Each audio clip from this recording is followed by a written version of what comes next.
Yeah, response video to the Hythloday Pyrrho Styzor conversation. I don't know why they bother with Styzor. But anyway, whatever. So I took notes mostly for the beginning part, but there's a clip, you just have to play it because it's just so typical. I mean, it's just too perfectly stupid, so it has to be done. So hopefully I'll move through this as quickly as possible. So Pyrrho starts off with one of his, he just dominates the whole conversation. Just keeps droning on and on. So he's pro-choice on procreation. I was having a conversation with Hythloday about ethics. Okay, these people don't seem to understand that that's what the conversation was. It wasn't about ethylism or even antinatalism. It was just about where you get your ethics from. I'm explaining a philosophy based on ethics, based on logical observation of the real world, evolution, its implications, what psychology is, and ultimately what a thinking mind is going to make of this mess. And these assholes are talking about something else, social contracts and other bibble-babble. And you can't get them on the subject, so there's just no point. But anyway, so Pyrrho's pro-choice on procreation. So this very important thing you can do, this, a little more important than driving cars, a little more important about, just about nothing you could do that could be more important than deciding to basically animate non-living matter, play Frankenstein, create a welfare interest, completely dependent on your influence in terms of its outcome, in terms of its destiny. Yet he thinks people ought to be pro-choice. They ought to have that right intrinsically, as if it was given to them or bestowed by some kind of real test or real ownership. So he doesn't believe people should earn anything. They should just be given it, which is ludicrous. You have to demonstrate your competence before you're allowed to do something important or something impositional. So again, to deny it's an imposition, to deny you're playing with somebody else's welfare is such a non-starter. I mean, can we agree that that's not an acceptable starting position, to say you're not doing that, that you're not affecting the destiny of some other creature by creating it? I mean, if we can't agree that's a non-starter, then there's just, what's the fucking point in talking to these idiots? It's just a waste of time. Just nuke them from space. Yeah, this is just idiotic. There's no logical anything here if you can't even accept the premise that you're influencing by creating. I mean, shit. I mean, I said it before, you can't get more up somebody's ass than shoving them out your vagina. I mean, Jesus Christ. Anyway. So yeah, and his basic philosophy is, do it, have fun. If it goes wrong, fuck them. Fuck it. Who cares? Victim? Fuck victims. That's their philosophy. They don't account for them. They don't make any acknowledgement of their existence. They just say, fuck the victims, have fun. If that's what you want to do, fine. That's the extent of their ethical philosophy. It's bankrupt. It's worse than bankrupt. It was a loan mortgaging a house they don't own. It's just a lie. It's nonsense. It's disgusting evasion. He basically is saying the only thing you have to worry about is yourself. What do you want? That's the extent of his ethical code. All right. People should be allowed to impose their optimism, is my question, no matter how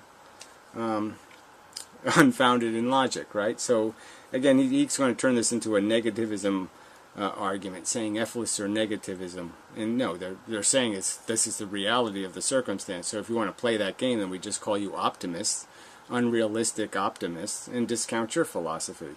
So if you want to play that kind of tennis, touche is all I can say, right? Volley on, because we can hit that ball back with the same exact words. We don't consider your optimism realistic. So anyway, life is a pointless parasitic infestation. Is this true or not true? Do you have evidence that there's something else going on planet Earth besides parasites eating parasites? Is there some evidence of some organism that exists on this planet that isn't fundamentally a parasite on other organisms? Can you show it to me? Can you give me a picture of it? I don't think so. So you won't accept the premise, you won't accept the foundation of our existence, which is it's just replicating matter. It's involved in a carnage war just to have a momentary victory to say, I survived. And you're all stroking each other because that's what you're horny to hear. And that's all. You're just horny for it. It's not logical, it's just horny. Alright. So it's more to negativism, as we said. He's conceding that there's this less than zero-sum game problem. That at least he's got that part of the argument correct. But his theory is that no, there is some real positive that you can get to, and that the human race has some realistic prospect of getting to some place where it's going to be doing things so well, and everything is so efficient, so clean, and so wonderful, that, oh, there's no problem whatsoever. And that we will be making so much profit in terms of our joy, that it'll make up for all the horrors, all the smallpox, all the blights, all the cholera, all the horrors, the plague, World War I, World War II will all be evaporated from being meaningfulness because we'll be creating so many bliss points. That's his fucking theory. I'm sorry. Sounds like crap to me. Alright.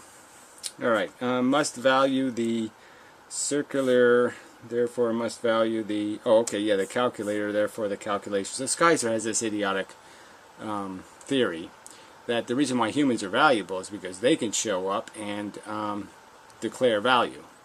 And so, like somehow that's just, that you know, it's just completely circular. It's like, you know, he's got this idea that, well, because Styzor can be in the audience applauding Styzor in the play, therefore the play must be good because Styzor's applauding it, and therefore the play must happen because there's an audience member. I mean, it's just self-justifying. It's saying, oh yeah, humans are playing an essential role because they show up to say, gee, this place stinks. I mean, it's just fucking insane. You know, they went, ooh, it's a maggot. Oh, therefore, they had to show up to do that. No, I don't think so. I don't think them showing up fixed the problem. I don't think them showing up was essential to any kind of correction for the problem. So I guess you can't use that as a justification, you crazy lunatic. The human world is negative, but there are things we can do. Yeah, that's Pyrrho's. And all he wants to do is make the mess bigger. Make more people, because more people will just make more mess. Yeah, that's the way it works, asshole. They're not going to do any better than you have done with your life, which is make a fucking mess. You fucking asshole. Let's see. So he uses this kind of rhetoric about my rhetoric. He sets up a framing. You know, yeah, like I'm setting up a frame. Yeah, the framing is evolution.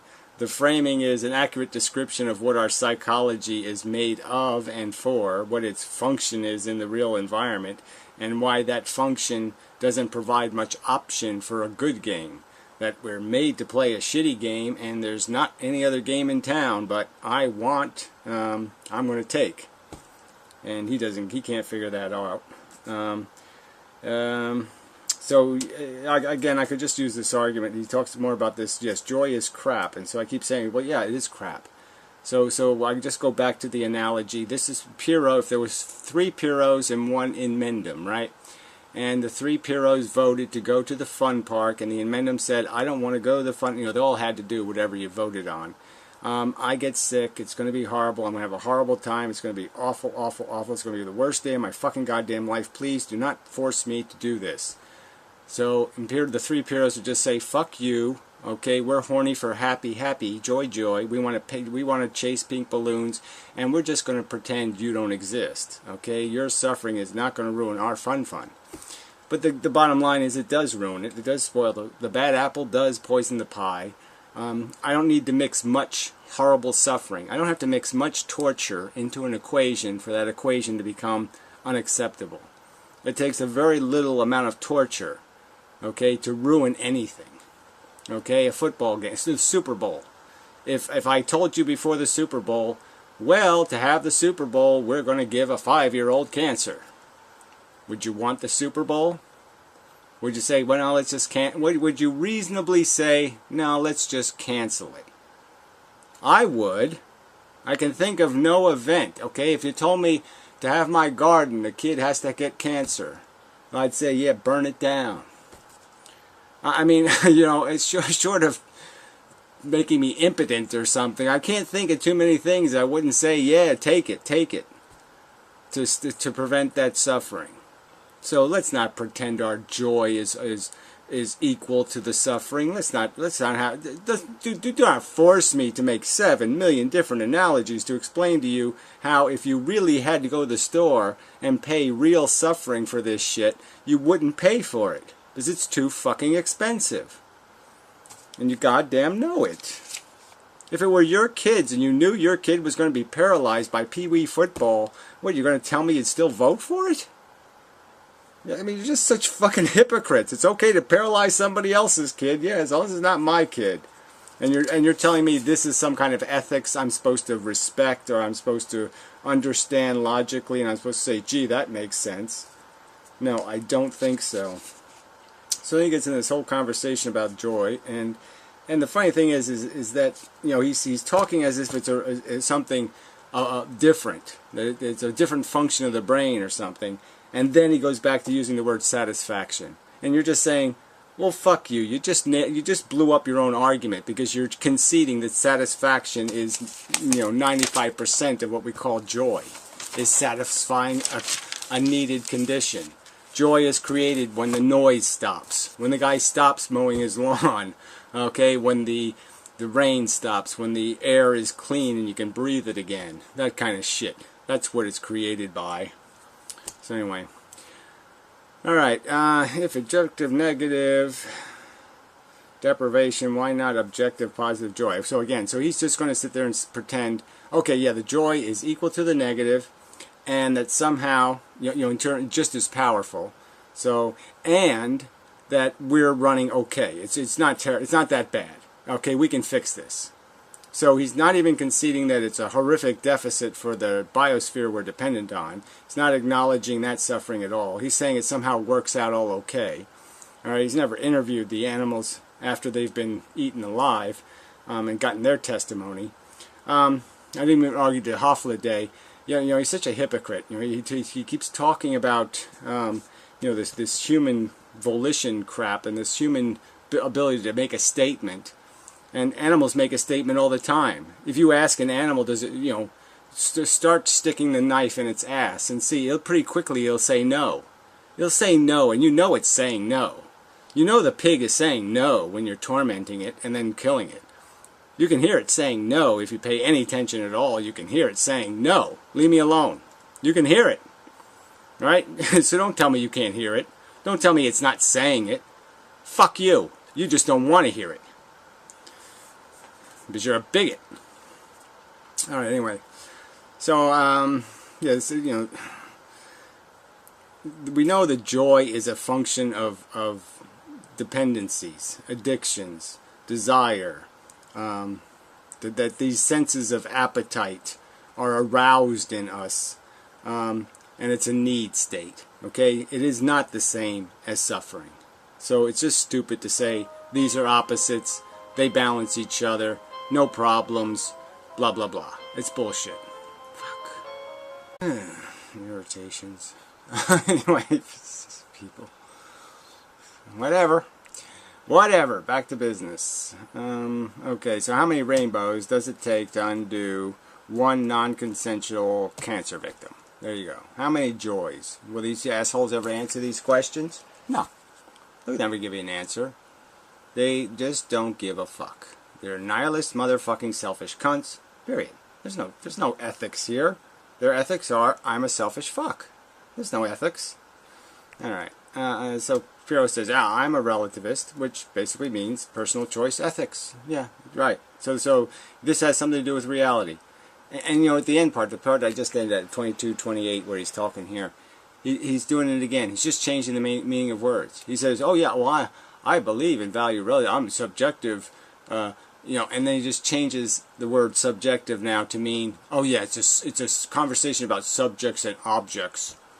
You know, not subjective in the sense of personal emotional bias should dictate. No, now all of a sudden he's going into an argument about subjects and objects. I mean, there's just no fucking point. He will not stay on he will not stay on a common vocabulary. He'll just change the meaning of words when it's to his purposes.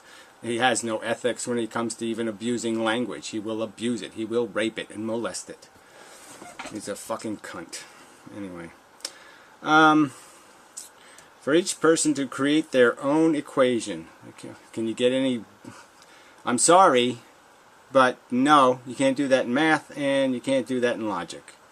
So, and he basically said no absolute value, and then again later he's going to change his opinion and say, oh no, I believe in a kind of absolute truth that's subject, object, it's an object, and the subject is objectifying the subject.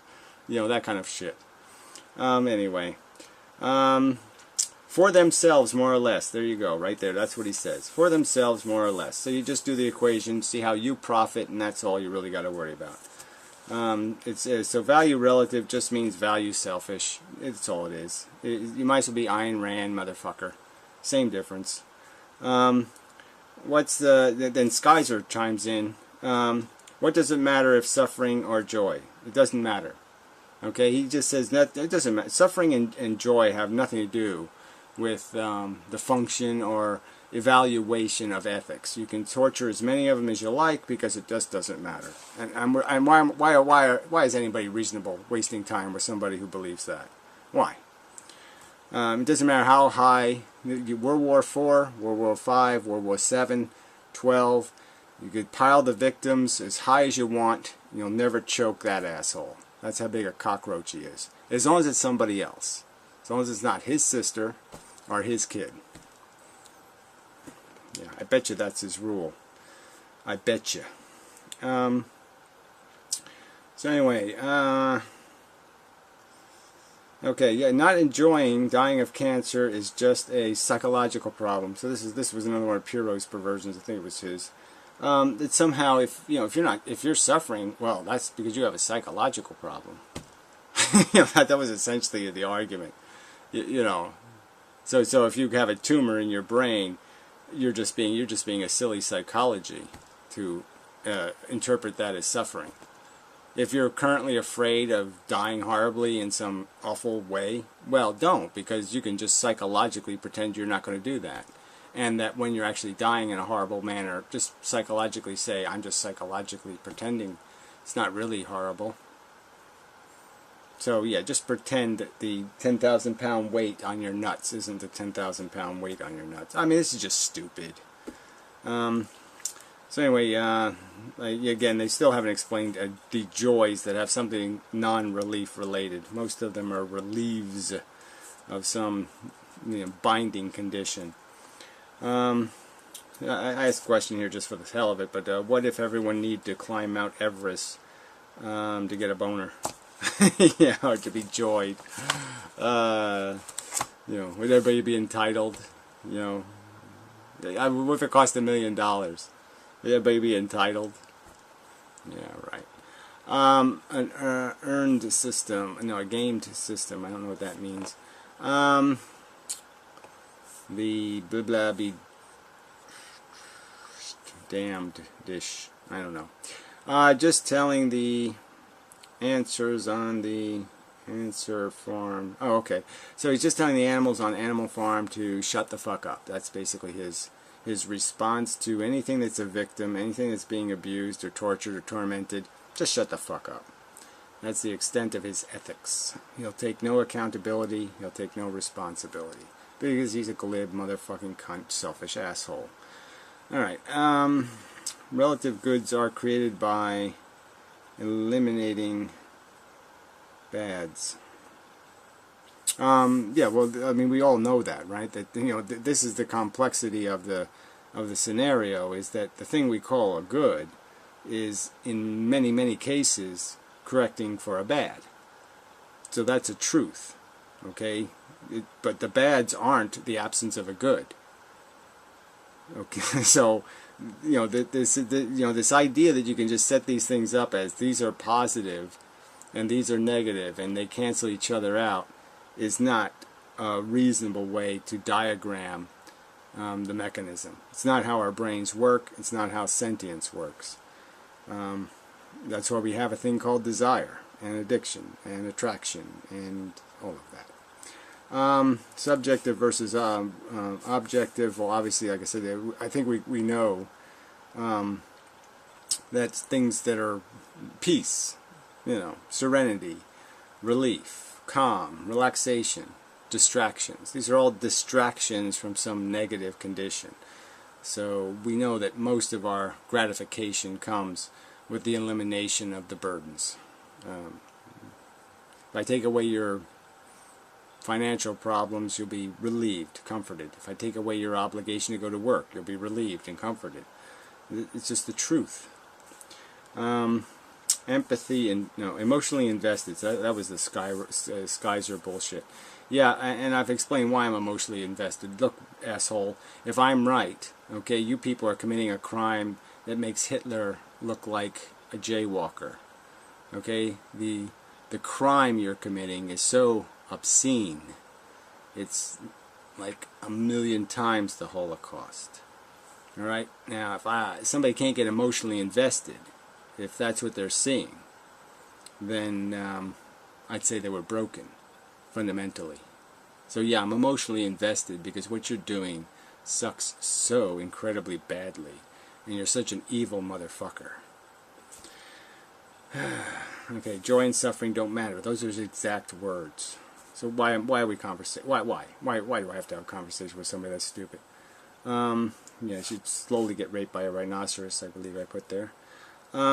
Subjective, make it up, but it's real. There, so that's where Pyrrho left off. Subjective, it's subjective, but it's real. Yeah, so this part might be worth playing later, but I'll write down that time so I can resume at the correct time when I go back to it. This is going to take a while, right? 2 hours of this shit. But I'll go to the part that I think is I found necessary to write the time code, because there was just no way I could take notes on it. It was such a preposterous pile of shit. So let us play it. How Gary has failed. He's failed because he switches between an objective sort of framework and a subjective framework. Yeah, it's a lie. Okay, it's just a lie. The only thing I've conceded to is that I've been informed by my subjective conscious experience. Being conscious has informed me. My subjective opinion that women, like having sex with women, is more fun than having sex with men. I'm not selling that on the internet, am I? I'm not selling my food tastes. I'm not selling my food preferences. I am saying I like cigarettes, but I'm saying I like cigarettes. I'm not saying anybody else should smoke cigarettes. Am I, jackass? No, I'm saying exactly the opposite. So don't tell me there's any confusion or mixing here. I'm saying the fact that I'm conscious gives me, informs me of what consciousness is. It informs me what horrible torment is. It informs me what happiness and comfort is. It informs me. That's the end of it. I'm not making any subjective declarations based on what makes me personally feel good. I'm saying I know what bad feelings are. I'm saying they're bad whether I experience them or somebody else experiences. I'm saying broken legs are bad, and I'm saying comfortable soft pillow is good. I'm making objective statements that are universal to all sentient organisms. So fuck you. There's no confusion here. There's your perversion, your dishonesty. Calling it objective the whole while. Okay, so from this infinite point of view, what does it matter if people have a little suffering or a little joy? That is something. What is that? So again, what is it? So from an infinite point of view, it doesn't matter how many kids I give cancer to. I mean, what sense does that make? Fuck you. As long as you're not the victim, right? What's okay? In an infinite universe, what would it matter if I just went shark fishing with Pyrrhos all day? All day, I just shoved a hook through your fucking back, and then I threw you into the fucking water squirming like a bug. Okay, and I used you to catch sharks all day for eternity. You're telling me it doesn't matter? Fuck you, liar. You're such a fucking liar. If I could really do it, if that was the real circumstance of the universe, I could shove that hook through your flesh and throw you overboard to go catch me a sharky all day, every day, forever. Don't tell me you couldn't figure out that that sucked. And it does fucking matter. Fucking liar. Thing that people that nihilists would argue. They're not nihilists, they're nihilists, you fucking idiot. But Gary chooses to say that the suffering is objective. This is not done rationally. This is done through... Yeah, it's not done rationally. I'm saying I've personally experienced consciousness. I know what suffering is. I'm saying suffering sucks. Gee, that's not fucking rational. That's not objective or logical. That's some kind of perversion. Some kind of personal subjective perversion. Even though every fucking animal organism that feels knows what suffering is. Every fucking single one of them. You show me an animal that doesn't know what suffering is. Show me a consciousness that just knows joy or doesn't know what suffering is. Show it to me, you fucking cunt. Oh, you can't because you don't even know what consciousness is. You don't even know it's a brain function. You're so fucking retarded. You think parameciums are thirsty. Fucking asshole. A compassion argument that... Any compassion... Yeah, it's not a compassion argument. I never use the word compassion. I don't mess with this stupid empathy word either much. So that's a lie. You're just lying. This is just a fucking lie. So lie some more, because you're a cunt. A lying cunt. Person will consider suffering an actual negative. Call it objective, whatever. I acknowledge that. We should try to reduce suffering. Oh, so Pyrrho declares the fact that we should reduce suffering. So the very argument I'm making that suffering is bad, that he says is just subjective, he's saying, no, I endorse that argument. Yeah, I agree, that's probably right. Fuck you. But somebody that doesn't want to accept that can just talk about some kid that thinks he's suffering, some rich kid because he didn't get a Porsche for his 16th birthday. Right. So we can't make distinctions. So when you say suffering, you're talking about a kid with a Porsche. You're not talking about a girl with cancer or a kid with cancer. So, you just make this shit up, right? Somebody's moaning because they have an emotional problem, even though it's bad. I mean, emotional problems are real. But still, because it has a non-external cause, by your definition, not justified because it's some sort of brain function that makes them feel bad, you're going to discount it. Or you're going to say they're allowed to discount it. Fuck you. Right. So that's why I don't think those are even objective things. They're, by definition, subjective things. The fact that they're suffering is not subjective, is it? Is the fact that they're suffering subjective? No, it's not. There can be somebody in a mental institution because they have delusional psychology. Now, it has no, grotesque external cause. It's all just some sort of internal noise going on inside their brain. But their experience is real, you stupid shit. Right. But then he switches and uses a whole different framing for joy. Because it's a whole different thing, you stupid shit. And instead of talking about the joy of watching your child grow up, that yeah, whatever that means. So you're such an asshole. Did you enjoy when she died? Did you enjoy when your child died? I mean, this is just so stupid. You're going to talk about your subjective, nonsensical, wishy-washy, mishy-mushy desire to molest kids, to voyeur their life. Okay, where I personally would find it terribly burdensome.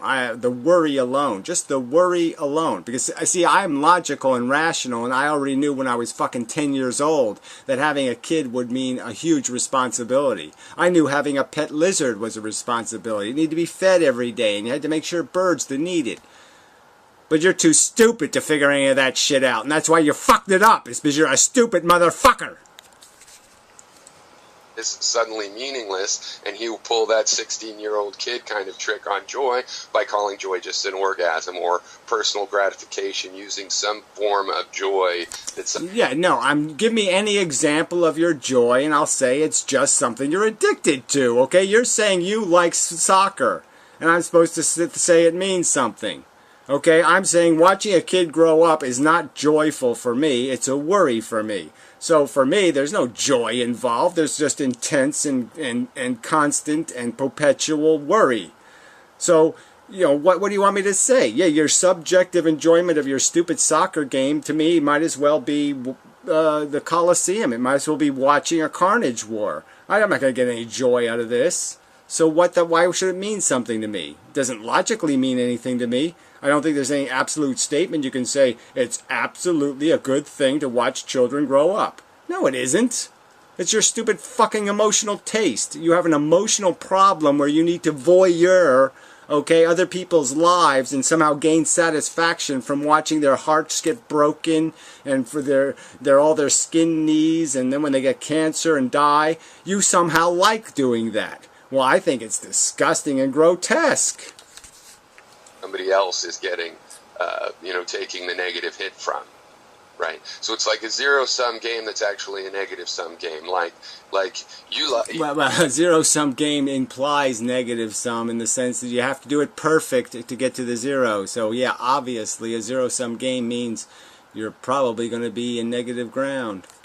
You get joy from going jogging every day, but you get 1 unit of joy from that, and it costs 5 negative units of pain for the sweatshops making your jogging shoes. Right, so it's a game. I just think it's a game system. It doesn't apply one conceptual frame. I don't know. That sounds like one conceptual frame, that everything you get you have to pay for. Sometimes you personally pay. That's your business, one could argue. But most of the cost for your existence is going to be taken out of somebody else's pocket. And you have to justify that theft of their welfare. And you spend no time justifying any of it. You will not account for it. You will not accept it. You just say, shut the fuck up. That's your response. And it's bogus. And I say it's bullshit. And I say your ethics are vacant and bankrupt. And you fucking suck. As deep as suck can suck. You really are. You are a piece of suck. I don't think Mengele is as stupid as you are. Mengele could probably make more sense in a conversation than you are. You fucking disgusting piece of shit. I mean, you have Frankenstein failure all over the place, and yet you'll advocate for people's right to try again. Grind another one up. Fuck the victims. Fuck you!